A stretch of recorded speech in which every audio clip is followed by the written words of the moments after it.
day in San Diego. So hopefully this is a good day for a Zoom lunch.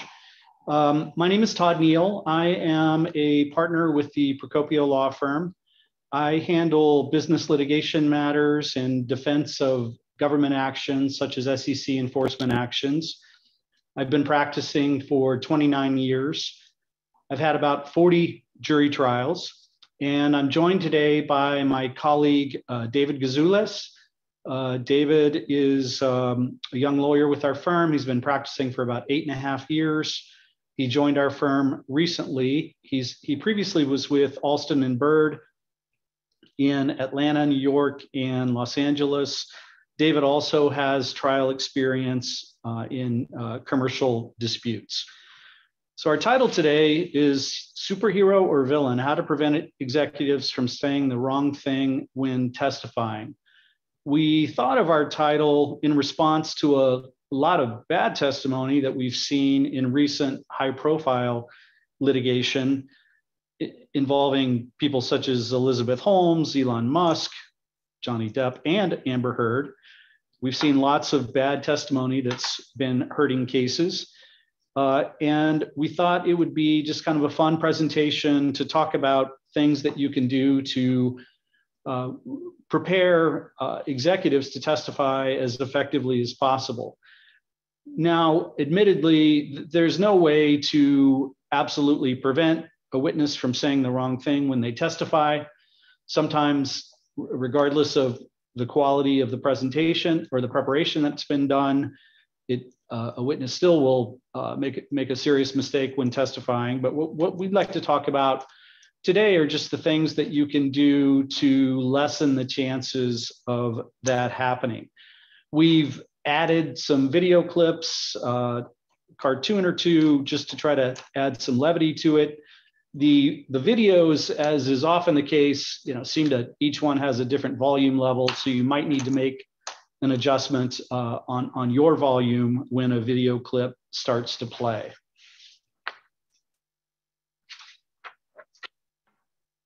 I think one of the reasons, at least in my view, that this is an interesting topic is giving testimony is a very different exercise than a typical day in the life of a corporate executive. Corporate executives tend to decide, when a meeting is going to occur, what the meeting is going to focus on, who's going to attend, when the meeting is going to end. And giving testimony obviously is a very, very different process than that. And when we talk about C-suite executives, we have to remember that the C stands for chief. Chief means a leader or ruler of people, but when they go on a witness stand, they don't get to lead or rule. And a lot of times the qualities that helped an executive ascend the corporate ranks to the top can backfire and make them a poor witness. They're usually not accustomed to having their motives, competency, or ethics challenged. And how they react to that when they testify is critical, whether it's a deposition or at trial. And the reason it's critical is because the CEO is literally the face of a company. And many jurors believe that the CEO is a reflection on how the company treats their employees, how they treat their customers, whether they honor their word, whether they care about safety. And I think all of those things mean that the stakes are high when an executive has to testify. So it's very important that a really high quality preparation job be done before the executive takes the stand. So most of our comments today are going to be directed toward cross-examination. But of course, extensive preparation is also needed for direct examination. But I think what makes cross-examination so uncomfortable for a witness is the unknown. Will the questioning attorney come out swinging? Or will they take a softer approach? Will they try to bully the witness? Will they try to trick the witness? And providing testimony is not easy. You're essentially put on a witness stand as the face of a company trying to convince strangers, a jury, about the merits of a claim or defense. So the witness is really thrown into the fire when they're put on the witness stand in a trial. The only way to get through that experience is to prepare extensively with an experienced trial lawyer. I think you have to methodically talk through your primary case themes, all of the subpoints that support each of your case themes. You need to talk through the likely lines of attack on cross-exam by opposing counsel. I think it's also very critical to do a very thorough review of the important documents with all witnesses, in particular corporate executives. And I think from a trial lawyer's perspective, one of the worst things that can happen is to have a witness be blindsided by something that is contained in an important document that you didn't prepare the witness for. A good trial lawyer just can't allow that to happen. Thanks, Todd. So I'm going to talk a little bit about demeanor and temperament. Anybody who's been in a courtroom or watched courtroom drama on TV or movies knows that when an important person is on the stand, and here we're talking about an executive, it's not just the words that they say and that might end up on a trial transcript. It's really how that person comes across, how he or she comes across to the fact finder, whether that's the judge in a bench trial or the jury in a jury trial. And so that's another key part of preparation, because the executive needs to keep in mind that they're not talking to shareholders or a board of directors or their chief operations officer. They're talking to jurors, people who have possibly very little in common with the executive. And so it's important that the executive come across as down to earth and relatable, which may not be 100% possible, but it's good to get that theme across to the executive so they can kind of put on that face when they're testifying. It's also very important that the executive not talk down or be patronizing to the jurors who may be kind of mindful themselves watching this person of either incredible intelligence or wealth or both testifying. It's important that the jurors find them relatable and they don't think that they're being talked down to. One specific issue is eye contact, and there's plenty of schools of thought on this as to whether the witness who's testifying should make some eye contact with the jury box or the judge as they're testifying, whether that should be constant as in every answer. What the approach that Todd and I generally recommend is that it's occasional eye contact is important if you're giving an answer, to look over and engage with the jury, but not to stare at them the whole time, because then that ends up being a little more awkward too. As far as cars and flashy jewelry, there's kind of a colloquialism of, don't drive the Ferrari to the courthouse that day. And in some jurisdictions or in some courthouses, or if it's a bench trial, that isn't as important, but there's plenty of courthouse setups. For example, the courthouse in Vista here in San Diego, that's a very big parking lot where you could easily have an executive pulling up in a car, walking right in with a juror who happened to park in the exact same parking lot. And particularly if there's issues of unjust enrichment or that type of theme in play, opposing counsel could exploit that. And you do not want to have your executive drive, the yellow Ferrari parked right next to the juror in a Toyota Camry. It just sets up a bad dynamic from the get-go. So we'd recommend to leave the sports cars at home, and also flashy jewelry too. That's not to say that he or she can't wear a watch or earrings or a necklace, but just try to keep it reasonable so that the fact finder, the jurors, don't look over at the witness box and think, my God, I wonder how much that costs. That's not the thing that you want to have going through the juror's head when they're listening to the executive testify. The second bullet here is executives must avoid lashing out or treating opposing counsel with condescension.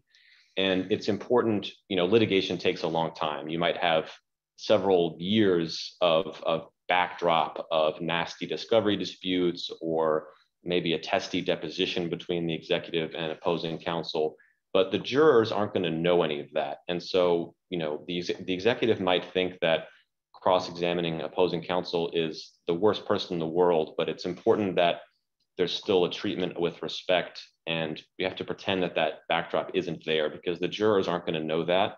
And the more cold and standoffish the executive is, that's just going to look worse for the executive and ultimately for the company in the trial. And so if opposing counsel tries to spar with the executive or get under their skin, either with a raised voice or with very pointed, maybe even a rude line of questioning, everything that the executive can do to not buy into that and retaliate not only makes the executive look good, but it also makes opposing counsel look bad. So it's a 2-for-1. I think so much of how an executive performs on the stand really starts with the relationship the executive has with the trial lawyer. When I think back on the trials that I've been a part of, in situations where I had a very comfortable, good connection with the executive who was going to testify, I feel like almost each time that witness performed much better than the few circumstances I've had where I had an executive witness that I really struggled to develop a connection with. I think creating that level of comfort, confidence in one another, and a sense of teamwork and working toward a common goal really has a big impact on how an executive does when they take the stand. So I think it's really up to the trial lawyer to approach that relationship in a way that leads to a good personal connection and a good feeling that the witness can trust the lawyer. The witness feels that the lawyer is very well prepared, that the lawyer is on top of the case, and that the lawyer is giving the witness appropriate advice. And I really think it starts with how the lawyer conducts himself in the initial meetings with the executive. I think it's important to be positive, to be upbeat, to be warm, to be appropriately confident.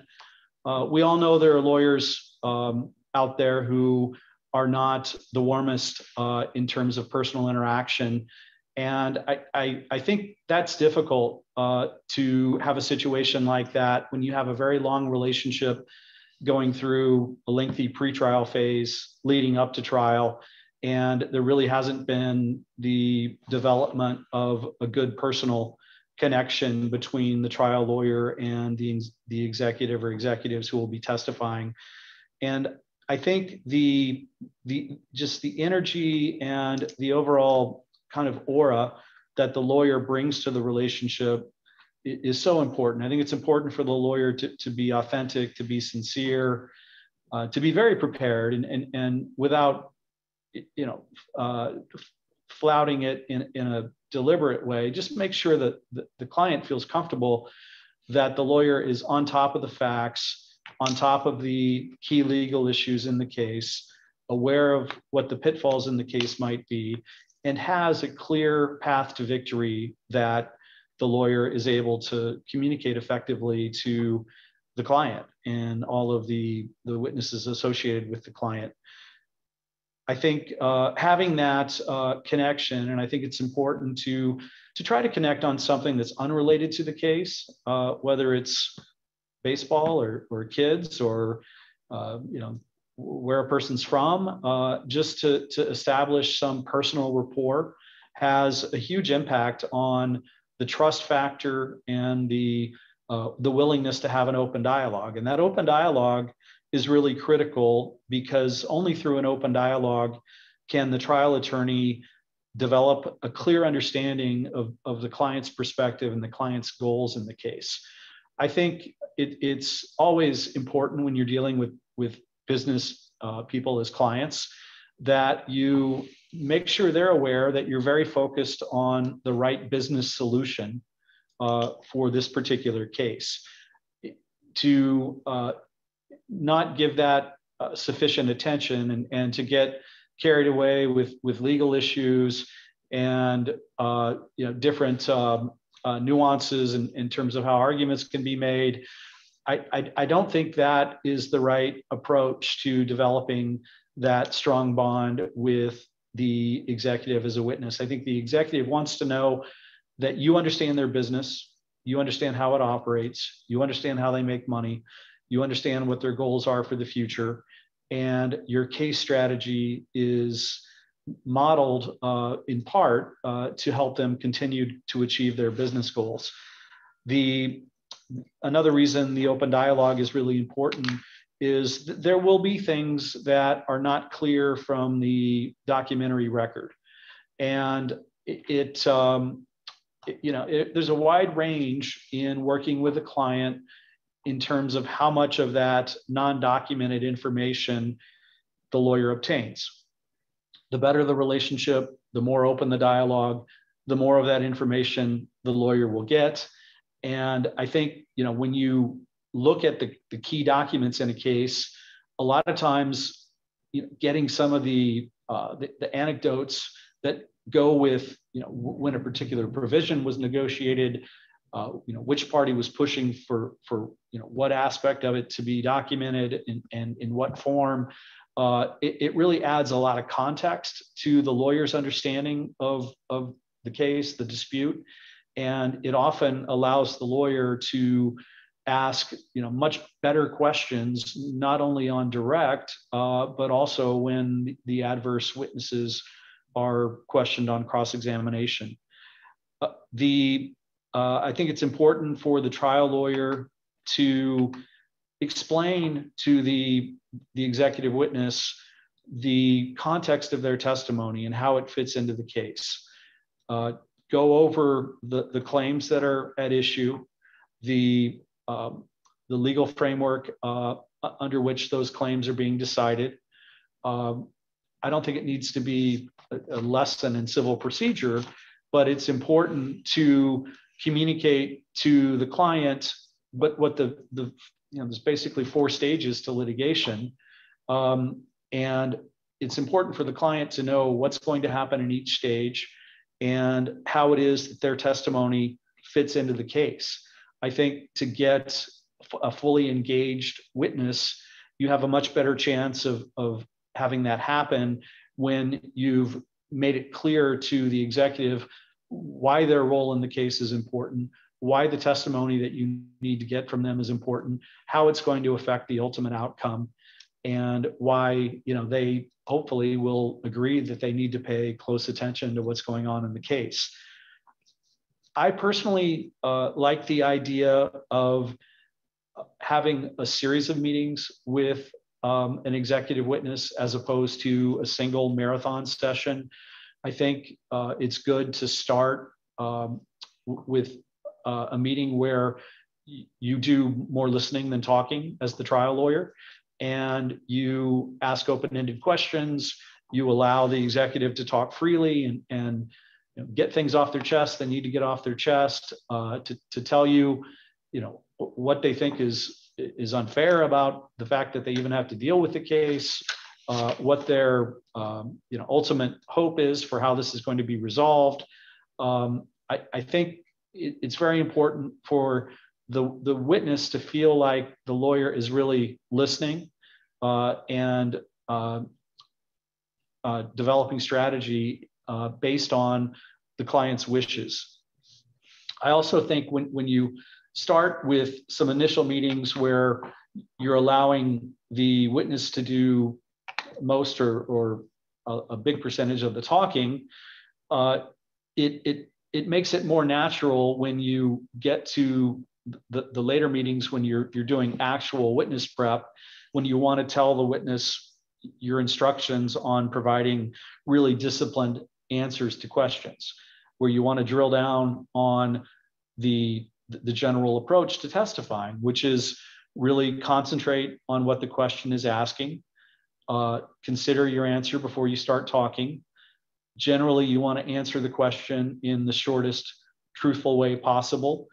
I think having that discussion after you've gone through the process of having some very free, open discussions with the executive is a much more comfortable, natural way to prepare the witness. I think to walk right in at an initial meeting and start talking about, I want you to say very little. I want you to give yes or no, or if you don't know, don't guess. I think that is sort of out of context until you've gotten to know each other a bit and learned what the executive can contribute to the case.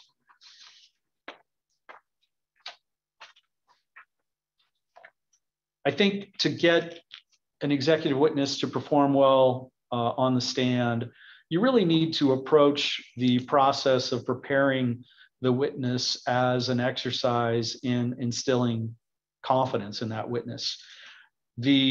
Of course, the more comfortable a witness is, the better job they'll do testifying, as opposed to a witness who is kind of on edge, kind of unsure of their role in the case, not really clear that the lawyer understands their business objectives. I think that's a very difficult way for a witness to take the stand.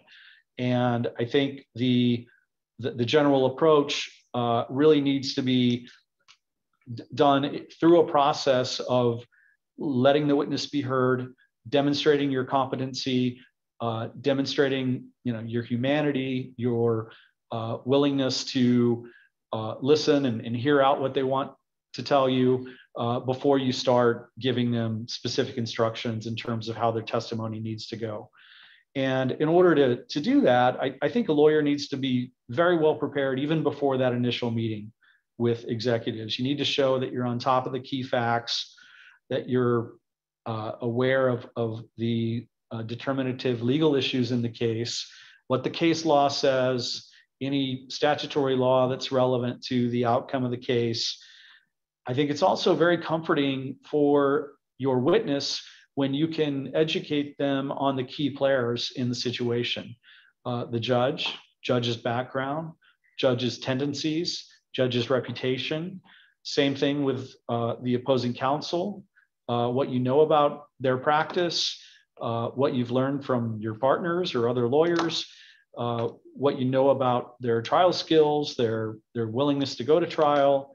I think all of that really makes an executive witness feel much more kind of on the inside of what they need to know before they put themselves in a high-risk situation of being a witness.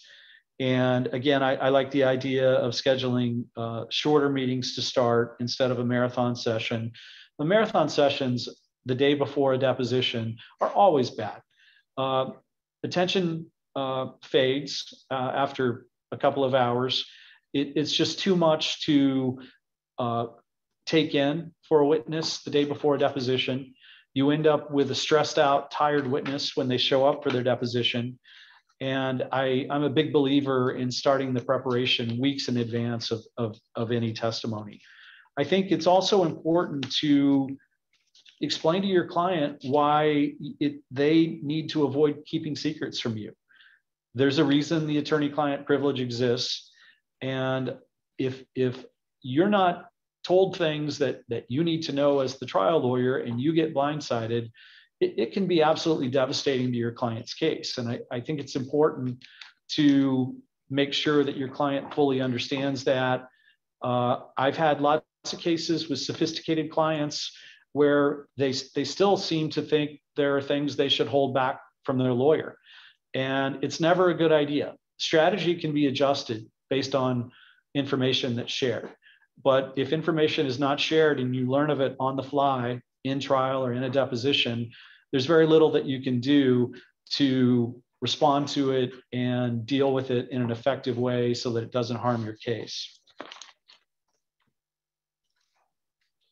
right, so now that we've given a bit of an overview kind of the general executive testimony landscape and preparation, we're going to move into a couple specifics of what we'd say are probably the key 5 or 6 takeaways and most important pieces of advice that we give to executives when preparing them and that we are giving today. So you can see here on slide 6, the witness is being cross-examined by a classic pinstripe suit, very aggressive opposing counsel right by the witness stand. And his nose, just as Pinocchio's does, has lengthened. And the judge seems to say, perhaps you'd like to reconsider that last answer.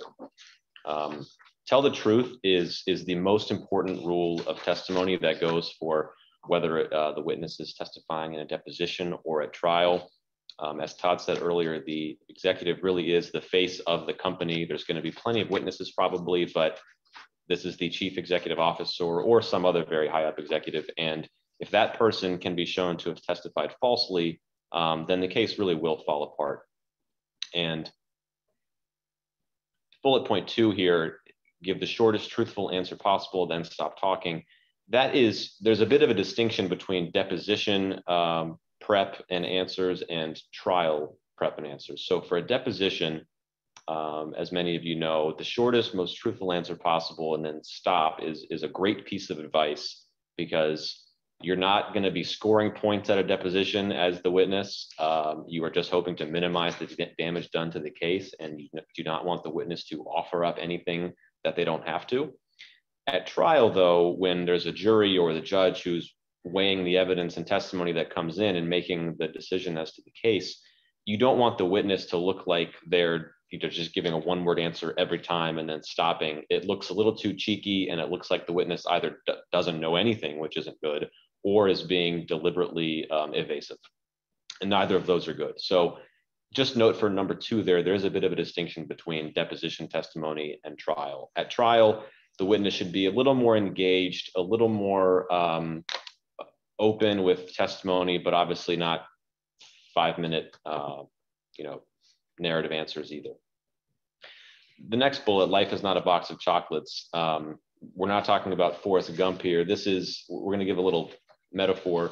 So if you think about a nice box of chocolates that you get for your mother-in-law from C's Candies, and you open up and she takes a bite of one of them and there's a maggot inside of that piece of chocolate, you're going to throw that piece away, and then there's still maybe 10 other pieces of chocolate. But do you think the person's going to go back and eat another piece of chocolate out of that box?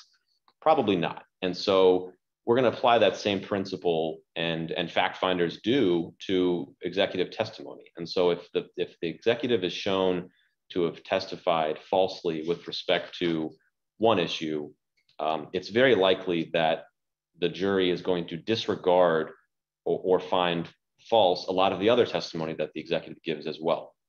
And in fact, judges will often give a jury instruction to that effect. If you find that the witness is not truthful with respect to one issue, you may disregard that witness's testimony as to all issues.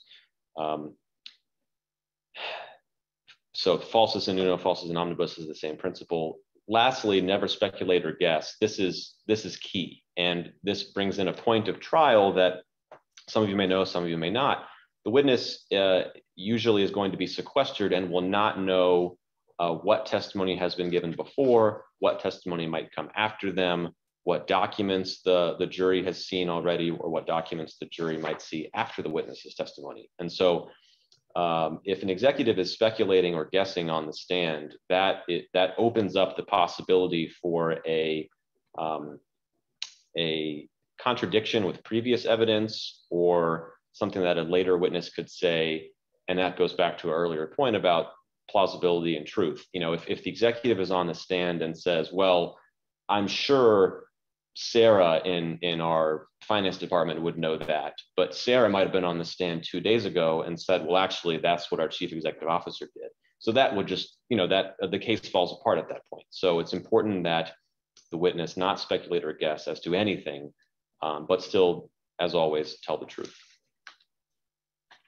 So we're going to move into a little video segment. As Todd said at the beginning, you might need to adjust your volume. I'll try to do it on my end.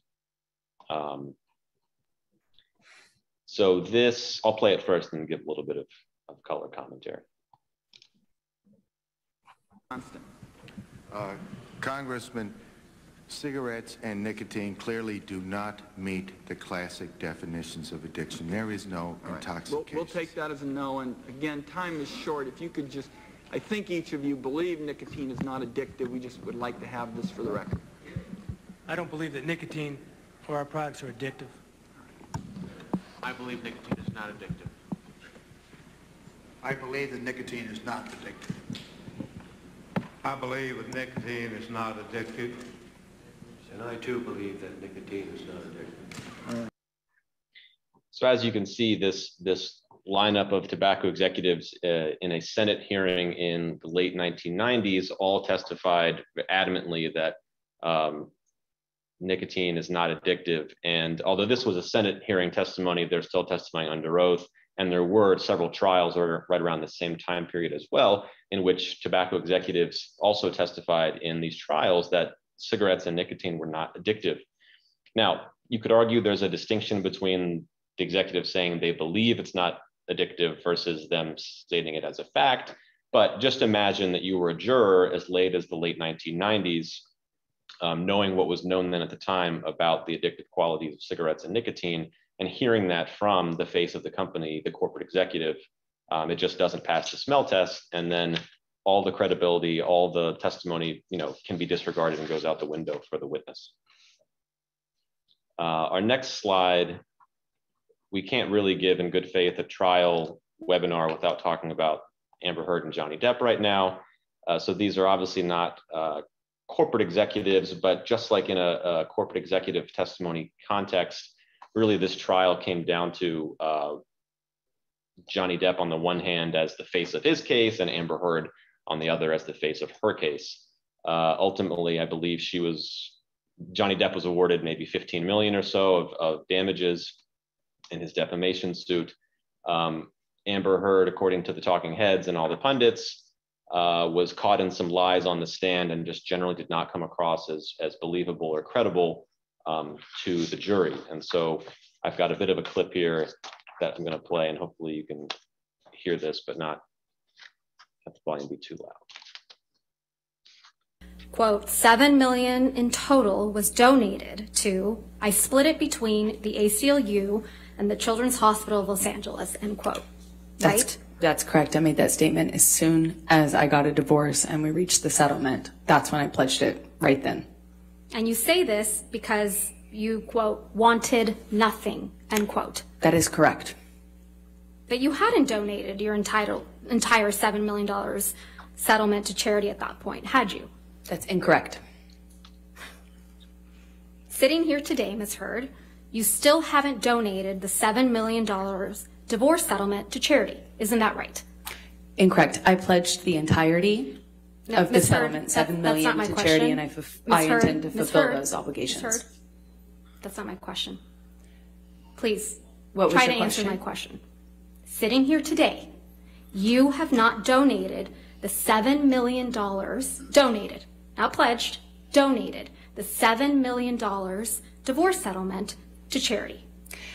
I use pledge and donation synonymous with one another. So my understanding is that Amber Heard had testified and had documents also in which she claimed to have donated her entire divorce settlement with Johnny Depp, although in cross-examination, she's caught that she didn't actually donate that money yet. She just pledged to donate it. So, not a key issue in the case in as far as the defamation case, but credibility goes out the window. Here on slide 10, this is an excerpt from the trial transcript from the Tesla Solar City merger litigation, which was in 2021 in the Delaware Court of Chancery. And Elon Musk was the first witness called by the plaintiff in their case in chief. He was cross-examined, and plaintiff's counsel was making a point about Elon Musk, for all intents and purposes, controlling Tesla, even though he had said that in his role in the company, he didn't control it, it was a board. And so asked if the world sees him as controller of Tesla, Elon Musk said no.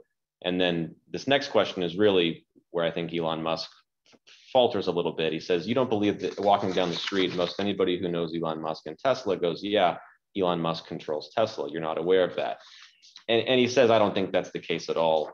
And I think the better answer there is, well, I'm not sure what a layperson might think, but legally speaking, and as the company is structured, I don't control Tesla. But when you say something like, well, I don't think that's the case at all, that's, that doesn't come across as a true statement.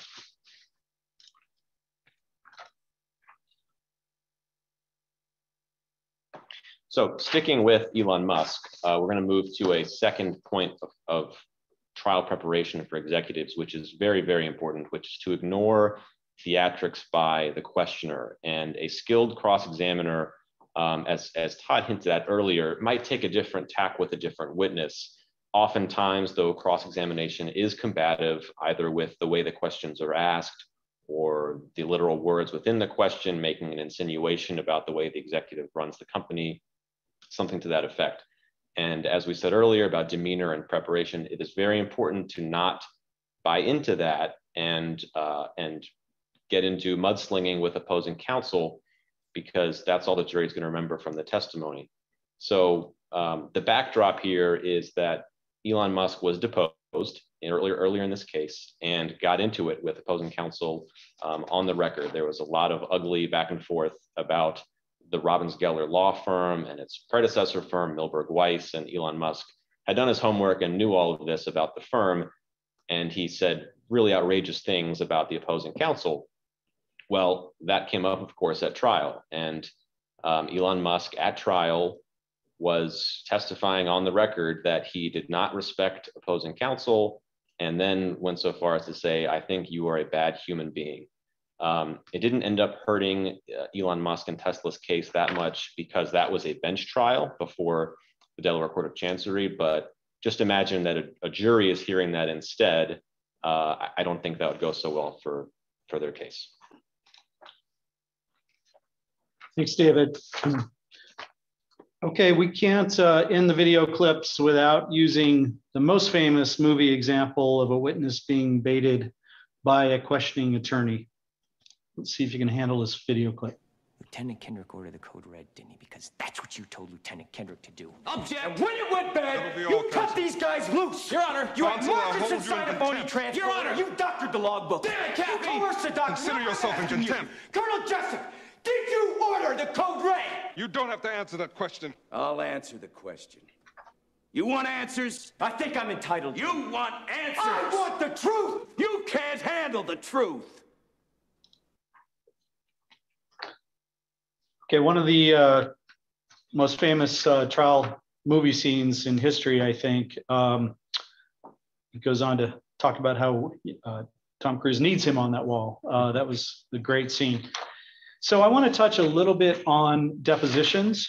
I think a really important thing for a deposition witness, especially an executive witness, to know is how deposition testimony is used at trial or can be used at trial. I think we all know that now virtually every deposition is being videotaped, and we've moved past the old days when if you wanted to introduce deposition testimony at trial, it was a very dry process of reading question and answer straight out of the transcript.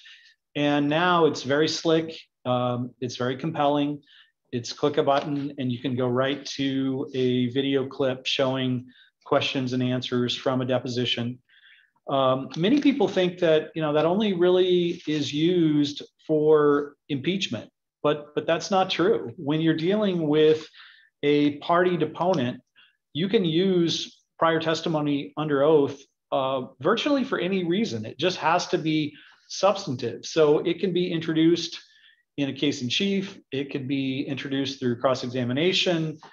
And because of that, when a witness gives deposition testimony, they need to know what can happen down the road if the case goes to trial. When a witness shows up in a deposition, you're in a conference room, of course, lawyers, court reporter, videographer. A lot of times it's a reasonably friendly setting where there's some small talk, and it can create a comfort level in the witness that perhaps can pose a problem during the course of the deposition.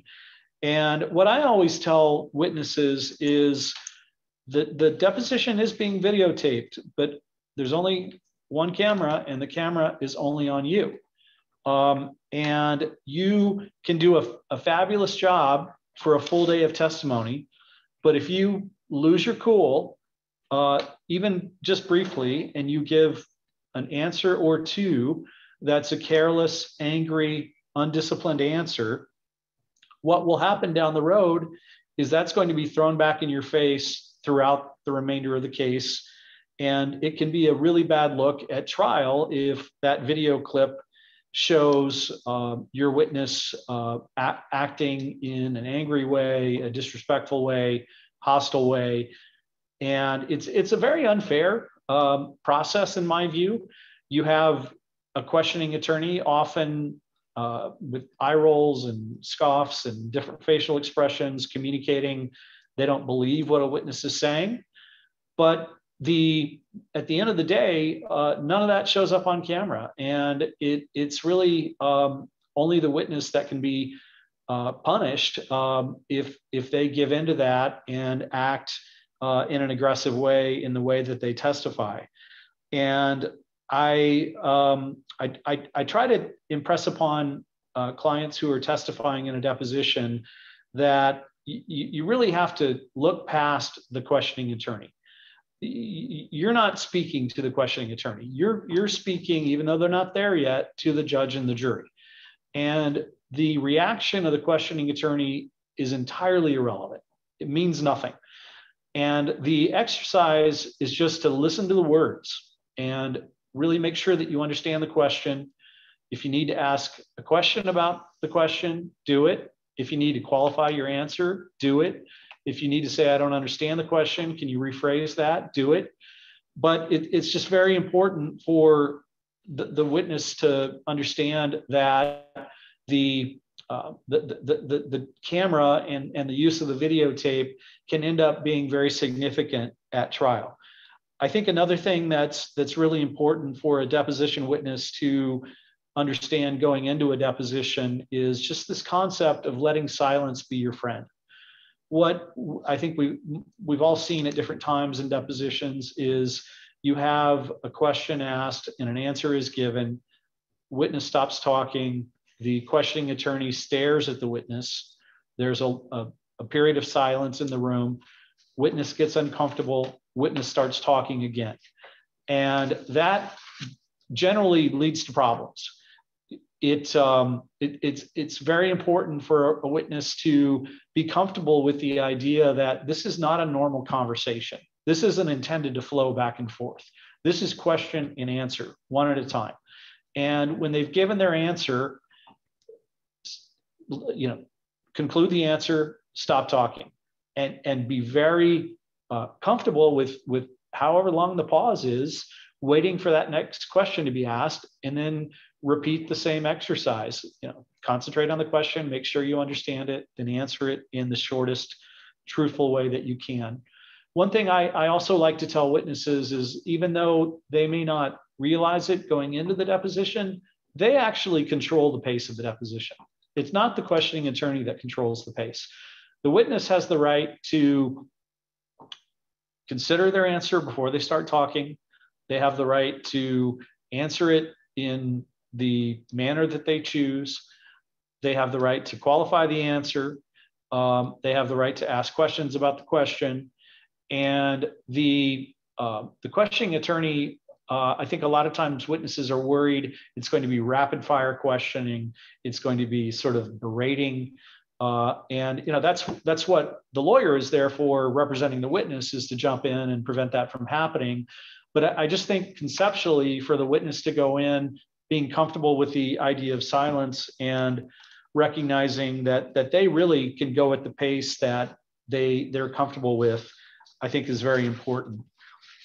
Something that is extremely important in my view when a corporate executive testifies is to be accountable, to properly accept responsibility for mistakes that were made, avoid blaming subordinates.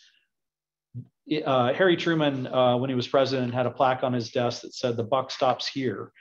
And I think jurors, who generally are not CEOs of significant companies, sometimes they are, but generally they're not. They expect that mentality from company executives, that they are ultimately responsible for what's happening within their company. And it's important for executives to avoid passing the buck too much on to others or dodging responsibility, because jurors they really view that as a cheap shot and lacking in character by the company leader when they try to distance themselves from mistakes that were made. I think another thing that's important is it doesn't go over well when an executive tries to purposely insulate themselves from the truth. Willful ignorance does not equal plausible deniability. If something was available for an executive to learn about or to find out the answer to, and it's clear that they just chose not to do it so they could bury their head in the sand and profess ignorance on a point, that backfires for the most part and really doesn't go over well with the jury. A good example from the Elizabeth Holmes, this was actually her SEC testimony, not her recent criminal trial, but she was parsing and trying to distance herself from many of the improper things that were done at Theranos. And it reached a point where the SEC attorney asked her, so what were you responsible for? And her answer was, I was CEO of the company. I, from a technology perspective, was focused on inventions and named on a large number of patents. I tried to contribute creatively to technical issues when we were dealing with technical issues that would require invention. However you want to characterize it, that's evasive BS. And it never does well for the witness or for the company that they're with when the testimony goes in that direction. One minor exception to this concept, though, I do think it's fair to explain to a jury that depending on the size of a company, depending on different divisions of a company, areas of responsibility, it's not realistic to expect a CEO to know absolutely everything that's going on within their company. And in order to make that point in a non-defensive, constructive way, I think it's important to provide evidence and testimony about the company's structure and the divisions of responsibilities. And I think that should start an opening statement for the most part. And it's something that I think is critical to provide some context for the jury, just in terms of what's a fair expectation to have on the CEO of that particular company. So to continue this same theme about evasiveness hurting the case, the more evasive and dodgy the witness appears, not willing to give a straight answer or being combative and overqualifying answers, it doesn't look good for the executive who's testifying. And in I believe it was the late 1990s, Microsoft was embroiled in some antitrust litigation with regards to its web browsers, and Bill Gates was deposed and his videotaped deposition testimony was played at trial, and the trial judge repeatedly shook his head at Mr. Gates's antics. He went so far as to claim he didn't know what a browser was, which, for anyone who knows the company and Bill Gates and his role and his intelligence, it's just simply ridiculous. And so ultimately the court ruled against Microsoft, found violations of Sherman Antitrust Act, and ordered that Microsoft be broken up. That testimony is available on YouTube in very large sections, so we couldn't pull it into this video. But if you're bored and want to look up Bill Gates's deposition testimony, it's comical how evasive he is, both as far as his body language. He's got some kind of weird tics going on. He doesn't give a straight answer pretty much the entire time. And speaking of being evasive, we referenced President Harry Truman earlier. We'll give a brief clip of a former President, Bill Clinton, during his televised grand jury testimony. And we'll try to play this. Statement of your attorney, Mr. Bennett, at Paul Jones' deposition. The statement that there was no sex of any kind, in any manner, shape, or form with President Clinton was an utterly false statement. Is that correct?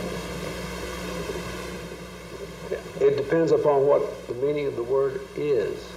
Yes. If is means is and never has been, that is not that's one thing. If it means there is none, that was a completely true statement. So when posed a question and then is that correct, which is a common line of questioning, you might hear that type of phrasing in cross-examination. President Clinton then says, well, that depends on what the word is means, and you can see even smirks. And so this is just a good example of a very bad answer from a very important witness. So just to sum up, I think just sort of an overview of what the approach needs to be with a high-level witness. You want to make sure they know and they understand the fundamentals of the case, but I don't think it's a good idea to try to get them to memorize the right answers.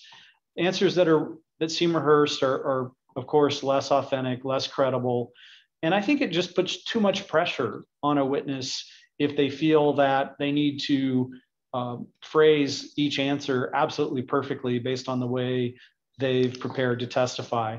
I think it's important to do practice runs through the direct exam and also do practice cross-examination.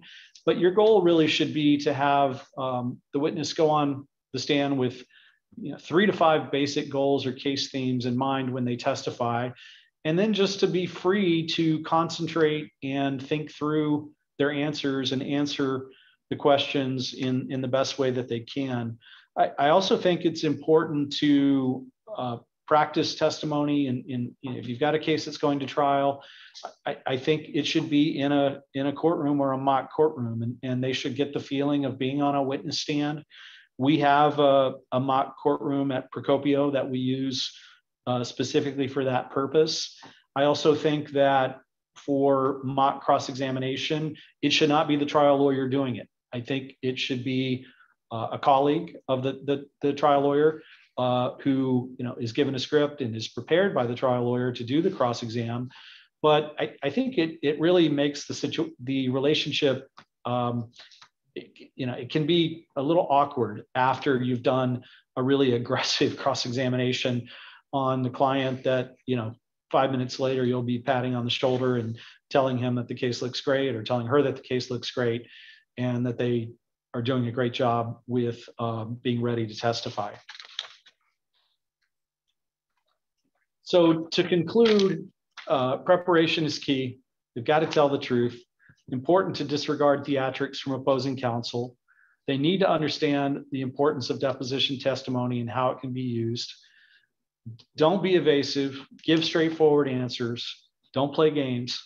Don't try to memorize the script. Just understand the basic goals and the case themes and try to incorporate those through your answers as much as you can. And, I really think at the end of the day on this issue of doing a good preparation job for an executive witness, so much of it depends on the trial lawyer and the way the trial lawyer handles the interaction with the witness and all of the work leading up to the trial. Does the lawyer convey that they're on top of the case in a calm way that doesn't convey anxiousness? Has the lawyer made the witness feel comfortable that they know what's coming on cross-exam? Does the witness feel confident in the lawyer's ability to present the client's case? I think that's a critical part of the witness being comfortable when they testify. If they take the stand and they're not sure they've got the right lawyer, or their lawyer's not adequately prepared to effectively present the case, that's an extra burden on them when they take the stand. So I think, one of the great things about being a trial lawyer, in my view, is everything you do in a case, really from the start of a dispute, is an opportunity to advance your client's cause, to create confidence in your client, your witnesses, to be persuasive and be effective in advocating your client's position. And that's each phone call with opposing counsel, that's each email to the client, that's each court hearing, even if it's a status hearing. the approach, always needs to be with the case goal in mind, how you're going to get along that path to victory to win the case. And if your client sees that, your client becomes comfortable with that, it's going to make their job in testifying a lot easier. I thank you very much for listening today. I see that we're a couple of minutes from 1 o'clock. We could take a question or two if anyone has a question, but thank you very much for being with us today. So any questions?